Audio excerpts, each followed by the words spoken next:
Why do some people shut down instead of speaking up when they're hurt? You ever meet someone who gets quiet when they're upset? Not cold, just distant.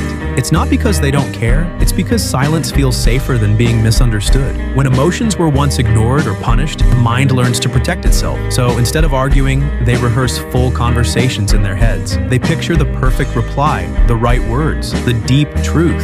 But when it's time to speak, nothing comes out. It's not weakness, it's survival. A trauma response dressed as composure. They've learned it's easier to stay quiet than risk being dismissed again. That's called emotional withdrawal, and it runs deeper than you think. It's the kind of coping that looks calm, but feels like screaming internally. Sometimes they laugh it off just to hide the ache inside. Other times, they disappear for days, not because they don't care, but because they care too much. And deep down, they're waiting for someone who will listen without judgment. Someone who won't just hear the words, but notice the silence too.